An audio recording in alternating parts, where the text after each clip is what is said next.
ফসল নষ্টের তো কত সিস্টেম আছে। এরপরে 7 বছর ফলন হবে না, এরপরে আবার 1 বছর বাম্পার ফলন হবে। কয় বছরের সমাধান দিলেন, মানে সংবাদ দিলেন কয় বছরের? 15 বছরের। তারপর বললেন, শোনো, বাদশাকে তুমি বলবা যে আল্লাহর পক্ষ থেকে তাকে মেসেজ দেয়া হয়েছে 7 বছর যে ফলন হবে বিপুল পরিমাণে, সবাই যেন খেয়ে আর রপ্তানি করে উড়ায় না দেয়, বরং যতটুকু জনগণের দরকার, চাষির দরকার, ততটুকুই তাদের কাছে রেখে বাকি সমস্ত শস্য যেন রাষ্ট্র কিনে নেয়, কিনে এই সবগুলোকে যেন গুদামজাত করতে থাকে বিশেষ প্রক্রিয়ায়। বলে দিলেন শীর্ষহ ফি সুম্বুলাতি। পরবর্তী 7 বছর যখন দুর্ভিক্ষ আসবে, তখন রাষ্ট্রীয় গুদামে, বিশ্ব গুদামে মজুদ ফসলগুলোকে স্বল্প দামে ডিসকাউন্ট দিয়ে অথবা ফ্রি মানুষের মধ্যে বিতরণ করে যেন মানুষের জীবন রক্ষা করা যায় সেই ব্যবস্থা করা হবে। পরের 7 বছর যখন কেটে যাবে কোনোভাবে, এরপরে আবার 1 বছর বাম্পার ফলন হবে, রাষ্ট্রের খাদ্য নিরাপত্তা স্থিতিশীলতায় পৌঁছে যাবে। দেখেছেন কারবার? ফলাফল যখন, স্বপ্নের এই ব্যাখ্যা নিয়ে যখন এই জুসাদ গিয়ে বাদশাকে জানালেন, বাদশা বললেন, এত বড় মহাজ্ঞানী কিভাবে জেলখানায় থাকতে পারে? এই মহাজ্ঞানীকে জেলখানা থেকে বের করে তাকে আমার উপদেষ্টা নিয়োগ করা দরকার, নিয়ে আসো। মিশরের বাদশা আল্লাহর পক্ষ থেকে যে মেসেজ পেয়েছিলেন, মুসলমান ছিলেন না বাদশা, মুসলিম হোক চাই অমুসলিম হোক, সমস্ত মানুষই তো আল্লাহর বান্দা, ঠিক কি ঠিক না? তাদের রিজিকের ব্যবস্থার, সুষম বন্টনের ফয়সালার ব্যবস্থাগুলো আল্লাহ তাআলা রাষ্ট্রনায়কদের মাথার ভিতরে দিয়ে দেন, দায়িত্বশীলদেরকে বিভিন্নভাবে জানান দেন। বাদশাহ মুসলমান ছিল না, কিন্তু এই ব্যাখ্যা যারা দিতে পারে, যিনি দিতে পারেন, সেই আল্লাহর নবীর সাথে, আসমানি এলেমওয়ালার সাথে সম্পর্ক গড়ার কারণে গোটা মিশরবাসী দুর্ভিক্ষের কবল থেকে বেঁচে গিয়েছিল, খাদ্য নিরাপত্তা নিশ্চিত করতে পেরেছিল, ঠিক কিনা? আজকেও রাষ্ট্র ক্ষমতায় আসীন যারা থাকবে তাদেরকেও তো আল্লাহ কোনো না কোনো ভাবে মেসেজ দিবেন।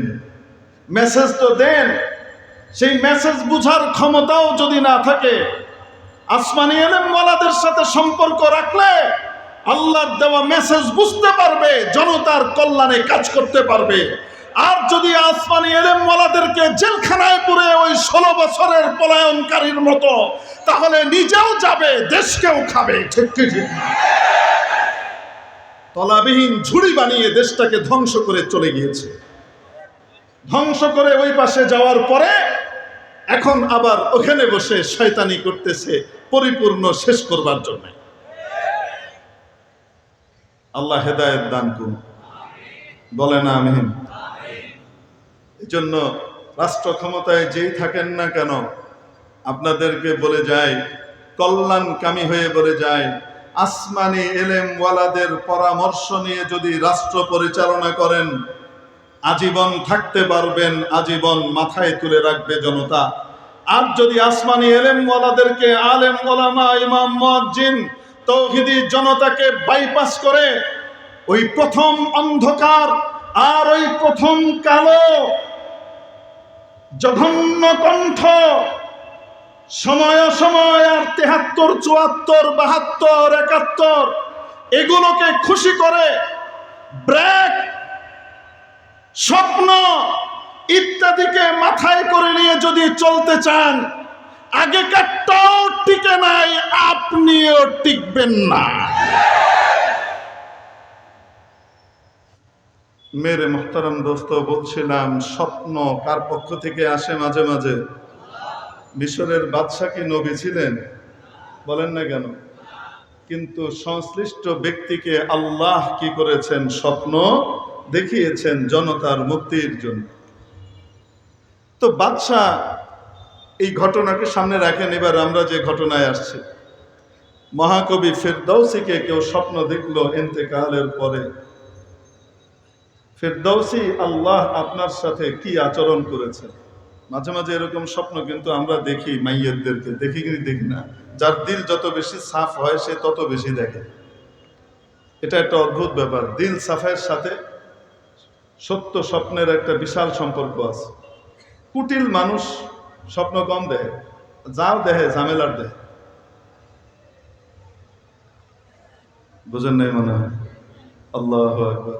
2013-র 5ই মেতে যখন ভয়ঙ্কর রকমের এক জঘন্য কাজ আগেকার সরকার করল, রাতের আধারে পাকিস্তানি হানাদারদেরকেও হার মানিয়ে দিল। 25শে মার্চের কালো রাত্রেও এতজন মানুষকে পাকিস্তানি হানাদাররা হত্যা করে নাই। যেই পরিমাণ হত্যাকাণ্ড ঘটিয়েছে এক রাত্রে 5ই মেতে তৎকালীন জালিম ফেরাউনের দোসর সরকার। তারপরে আবার আস্ফালন করেছে গিয়ে, রক্ত মেখে পড়েছিল, ধাওয়া খেয়ে উঠে দৌড় মেরেছে। আর আপনাদের শুয়োরের রক্তে রঞ্জিত একটা ছিল এই কোনায়, এই শুয়োরের রক্তে রঞ্জিত ঘাড়ায় কেছিল সুবহানাল্লাহ পড়তে পড়তে নাকি গেছে গা পুলিশের ধাওয়া খেয়ে। মনে আছে আপনাদের? আপনারা ভুলে যেতে পারেন, আমি ভুলি কম, এগুলো আমার ভুলতে খুব কষ্ট হয়। নিজের জিনিস, ব্যক্তিগত জিনিস আমার কিছুই মনে থাকে না, কিন্তু উম্মার সাথে, জাতির সাথে, আলেম ওলামার সাথে, তৌহিদি জনতার সাথে, মুসলমানের সাথে, আল্লাহওয়ালাদের সাথে কেউ ফাইজলামি করবে আর ভুলে যাব, এত সহজে ভুলার মানুষ আমি না। আপনাদেরও ভোলা উচিত না আশা করি। মনে আছে না? নাই তো এখন তাও বলবেন আগেই ভালো ছিলাম। কেউ কেউ বলবে মনে হয়, এই জন্য সবাই উত্তর দেয় না। আগেই ভালো ছিলাম, তাই না? রেজিস্ট্রি মাঠে হাজিরি কে আসতে পারবে, কে আসতে পারবে না, এটার জন্য বাবারে বাবা কত রকমের বিধি নিষেধ ছিল, মনে আছে না? নাই অমুক আসতে পারবি না, অমুক থাকতে পারবি না, অমুক থাকলে মাহফিল করতে দেওয়া হবে না, বন্ধ করে দেওয়া হবে। বাবারে বাবা, ফেরাউনের চেলা বেলারা যেগুলো বন্ধ করে দিয়েছিল, অমুক আসতে পারবে না, তমুক আসতে পারবে না, তারা সকলেই আছে। যারা বাধা দিয়েছিল তারা কেউ নাই, খুঁজে পাওয়া যাচ্ছে না হারিকেন দিয়ে।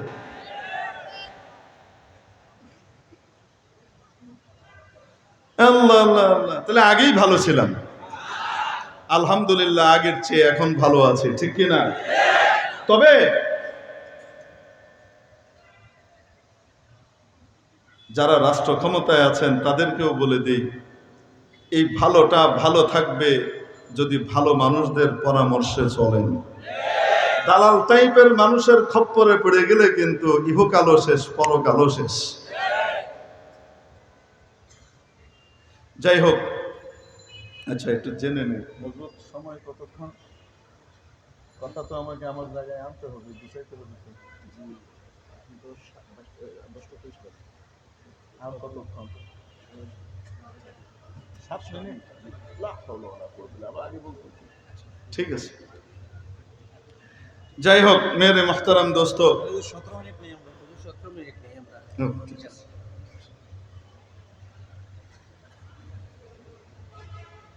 যাই হোক বলছিলাম আমরা যে স্বপ্নের ভিতরে জিজ্ঞেস করলেন আল্লাহ আপনার সাথে কি আচরণ করেছে। উত্তরে বলছেন, আল্লাহর সামনে যখন আমাকে হাজির করা হয়েছে,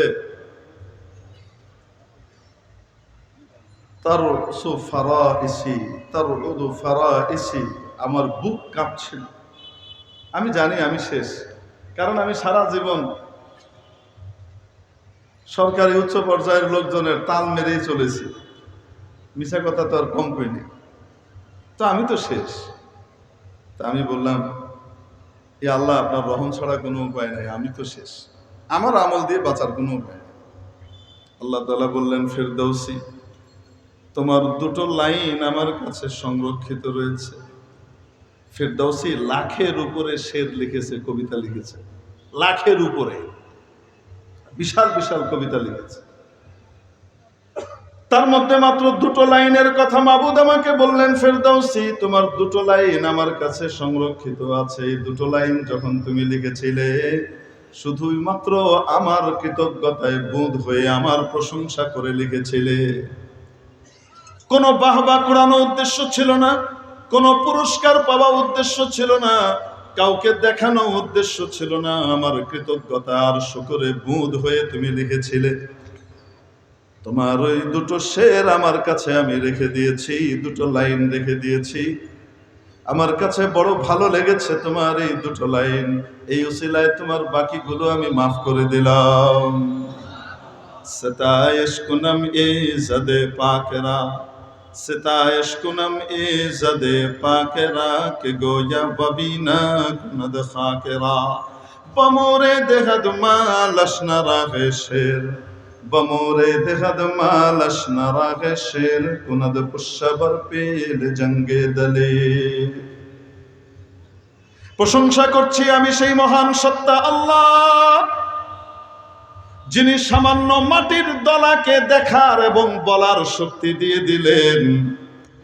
আদমকে বানালেন টসটসে মাটি দিয়ে, কড়কড়ে মাটি দিয়ে আদমকে তৈরি করার পরে এর মধ্যে যখন রূহ দিয়ে দিলেন, এই মাটিটাই এখন দেখে, মাটিটাই শোনে, মাটিটাই বলে, হাঁটা চলা করে। কি অদ্ভুত ব্যাপার! সেই মাটিওয়ালার ঔরসে আমি আপনি জন্মগ্রহণ করলাম, আমরাও দেখি শুনি বলি, ও মাবুদ আপনি তো সেই মহান সত্তা। শুধু তৈরি করেই ছেড়ে দিয়েছেন তা নয়, আমরা তো আশরাফুল মাখলুকাত, আশরাফ বানিয়েছেন। আমাদের রিজিকের ব্যবস্থা তো আপনি হাতে নিয়েছেনই। তুচ্ছ তুচ্ছ অন্যান্য প্রাণী যেগুলো আছে, তাদের রিজিকের কথাও আপনি কখনো ভুলেন না। তুচ্ছাতি তুচ্ছ, ক্ষুদ্রাতি ক্ষুদ্র ছোট্ট পিঁপড়ের রিজিকের কথাটাও ভুলেন না, তার মুখেও আপনি রিজিকের ব্যবস্থা করে দেন। আর বিশাল বাঘ সিংহ, তাদের মুখের গ্রাসটাও প্রতিনিয়ত আপনি জুগিয়ে যান। এই শের আল্লাহর এত পছন্দ হয়েছে, এই এক আমলের উসিলায় বাকিগুলা সব মাফ হয়ে গেছে। এজন্য বলছিলাম, একটা কবিরা গুনাহ মানুষকে জাহান্নামে নেওয়ার জন্য যথেষ্ট। আর কবিরা গুনাহগুলোর ভিতরেও বড় বড় কবিরা গুনাহ নবীজি বলেন 7টা। কয়টা? 1 নম্বর আল ইশরাকু বিল্লাহ, আল্লাহর সাথে কোনো কিছুকে শরীক করা। 2 নম্বর ওয়া উকুকুল ওয়ালিদাইন, মা বাবার নাফরমানি করা, মা বাবাকে কষ্ট দেওয়া। ওয়া কাতলুন নাফস, কোন মানুষকে অন্যায়ভাবে হত্যা করা। কোন মানুষকে অন্যায়ভাবে হত্যা করা ভয়ঙ্কর অপরাধ। এত বড় অপরাধ, একজন মুমিন মুসলমানকে যদি কেউ হত্যা করে, গোটা জলবায়ুর উপরে তার বিরূপ প্রভাব পড়ে, গোটা পৃথিবীর উপরে বিরূপ প্রভাব পড়ে।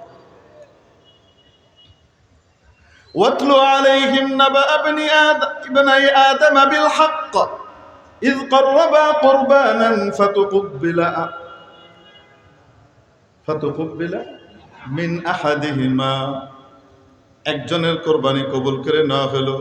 রব্বুল আলামিন বলেন, ও নবী, উতলু আলাইহিম নাবা ইবনাই আদম বিল হক, ও নবী আদমের 2 ছেলের ঘটনা আপনি সকলকে যথাযথভাবে শুনিয়ে দেন।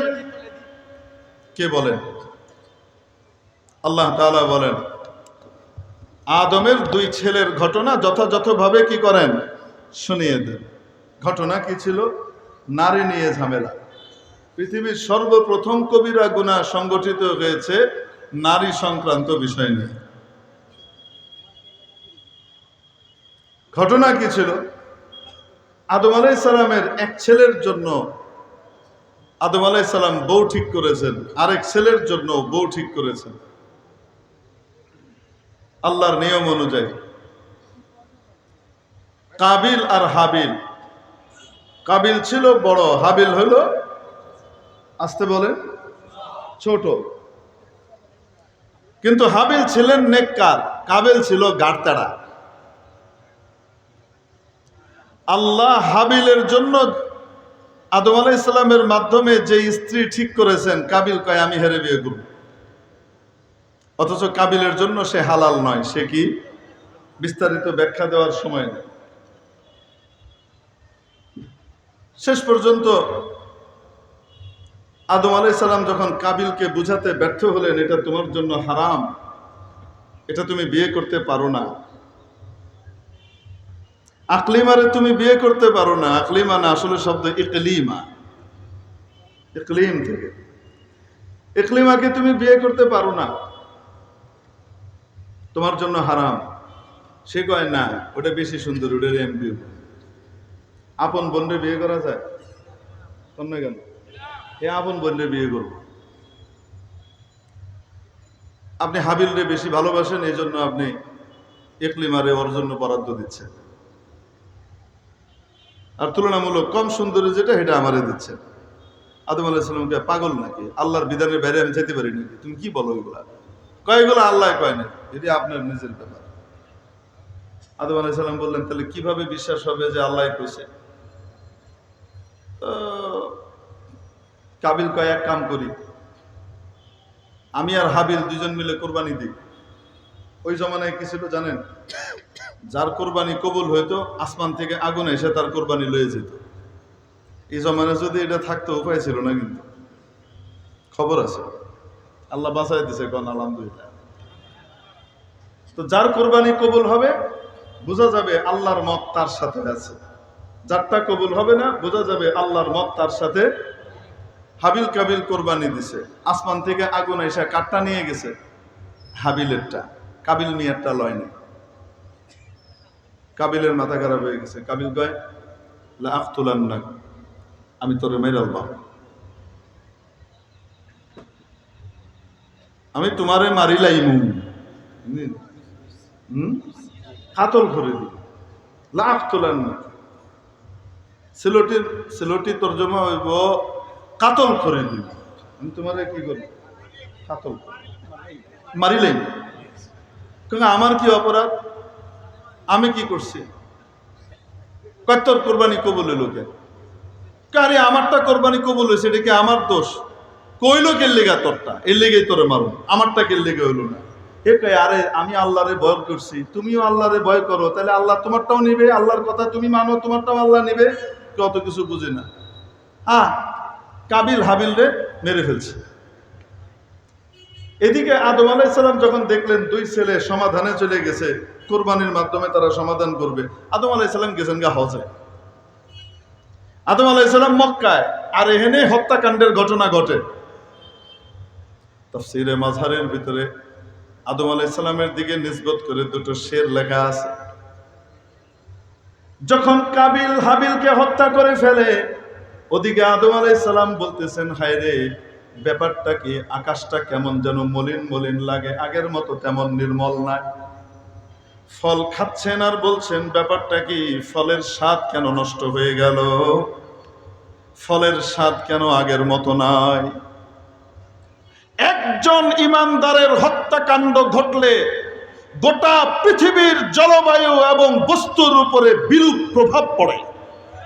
গোটা পৃথিবী ক্ষতিগ্রস্ত হয় একজন ইমানদারের হত্যাকাণ্ডের কারণে। ইসরায়েল প্রতিদিন শত হাজার মানুষকে হত্যা করে যাচ্ছে, আমেরিকা মদদ দিয়ে যাচ্ছে, কাশ্মীরে হত্যাকাণ্ড চলছে, সিরিয়াতে হত্যাকাণ্ড চলছে। এই হত্যাকাণ্ডের কারণে গোটা পৃথিবীতে তাপ বেড়ে যাবে, জলবায়ুর পরিবর্তন হবে। জলবায়ু সম্মেলন করে কোনো লাভ হবে না যদি হত্যাকাণ্ড বন্ধ না করা যায়। হযরত আবু হুরায়রা রাদিয়াল্লাহু তাআলা আনহু বলেন, তিরমিজির হাদিস, রাসূল পাক সাল্লাল্লাহু আলাইহি ওয়াসাল্লাম একদিন আমাকে কিছু খেজুর দিলেন, একটা পোটলায় করে দিয়ে বললেন, আবু হুরায়রা, খাবা খাওয়াবা, কখনো খুলে দেখবা না ভিতরে কতটুকু আছে। একটা ব্যাগ, এই ব্যাগের ভিতরে খেজুর। আবু হুরায়রা বলেন, এই ব্যাগের মুজিজা দেখতেছিলাম, যেই আসে খাওয়াই, আমি নিজেও খাই। নবীজির যুগ পার হয়ে গেল, হযরত আবু বকরের 2.5 বছর পার হয়ে গেল, হজরত ওমরের 10 বছর পার হয়ে গেল, হজরত ওসমানের 12 বছর পার হয়ে গেল, প্রায় 24-25 বছর পার হয়ে গেল, খেজুর শেষ হয় না, যখনই হাত দিই খেজুর বাইর হয়। যেদিন সন্ত্রাসীরা সাইয়্যিদুনা হযরত ওসমান ইবনে আফফান রাদিয়াল্লাহু তাআলা আনহুকে শহীদ করে দিল, হত্যা করে দিল, সেই দিন থেকে এই ব্যাগের ভেতর থেকে খেজুর আসা বন্ধ হয়ে গেল। একেতে নষ্ট করে সবে দুঃখ পায়, বালকে আগুন দিলেও ঘর পোড়া যায়। আজকে আমার এই বাংলাদেশে বৈষম্য বিরোধী শক্তি যখন বিজয়ী,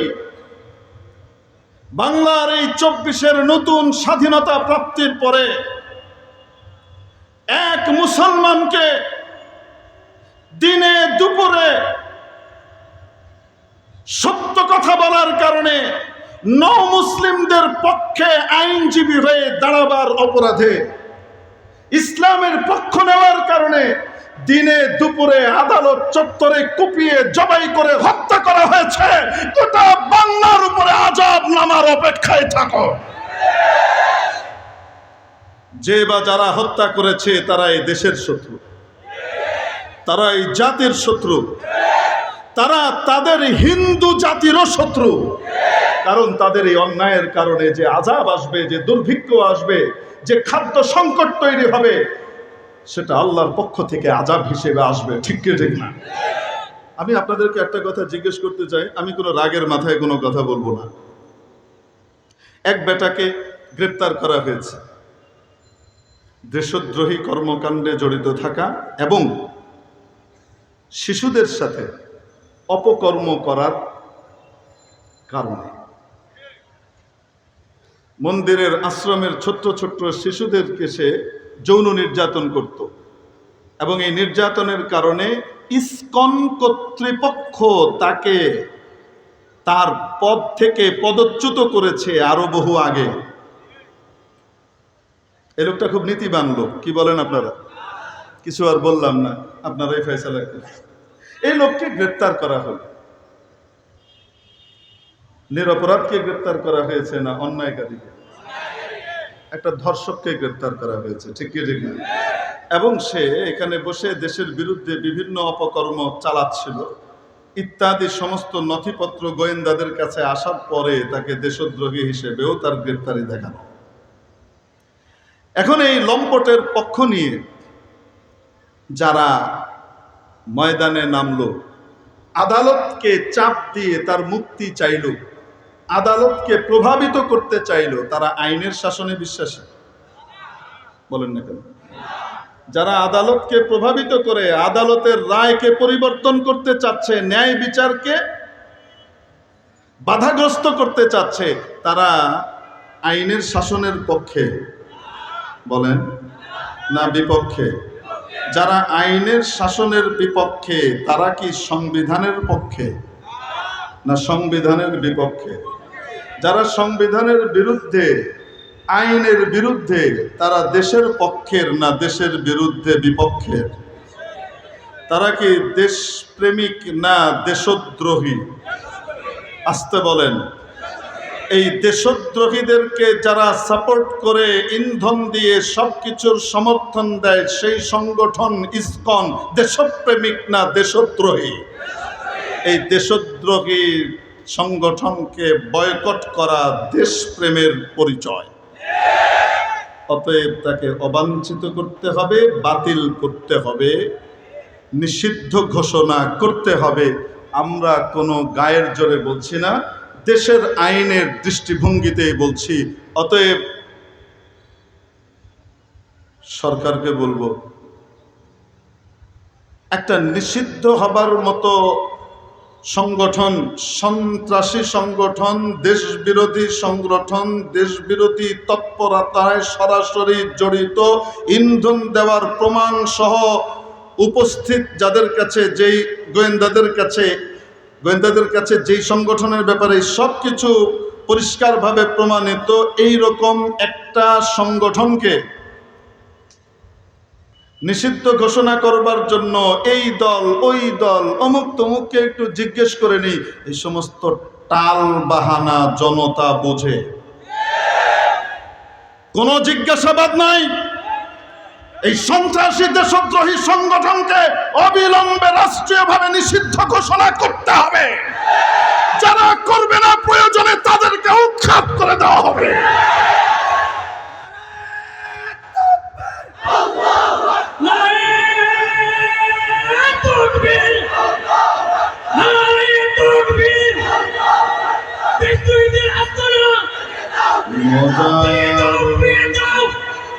না না না না না, ইসকনের আস্তানা জ্বালিয়ে দাও পুড়িয়ে দাও আমরা বলি না। ইসকনের আস্তানা জ্বালিয়ে দাও পুড়িয়ে দাও কেন করব আমরা? ইসকনের আস্তানা অটোমেটিকলি নিষিদ্ধ হবে, বাতিল হবে, আইনগতভাবেই হবে। আমরা দেখতে পাচ্ছি আহা ক্ষমতায় আসার জন্য খুব আগ্রহী, বিশাল দল হিসেবে নিজেদের পরিচয় দেয়, হঠাৎ দেখি এরা ওদের লেসপেন্সার হয়ে গেছে। আমরা আপনাদেরকেও বলে দিতে চাই, আপনাদের প্রতি আমাদের সহমর্মিতা ছিল, কারণ আপনারাও নির্যাতিত ছিলেন আমাদের মতো।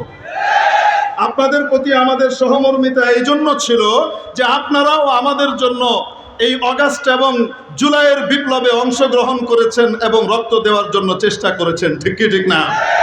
কিন্তু এখন যদি দেখি আধিপত্যবাদী শক্তির সামনে মাথা নত করে তাদের লেজুর বৃত্তি করে ক্ষমতায় আসবার ধান্দা করছেন, আপনাদেরকেও ক্ষমতায় আসতে দেওয়া হবে না।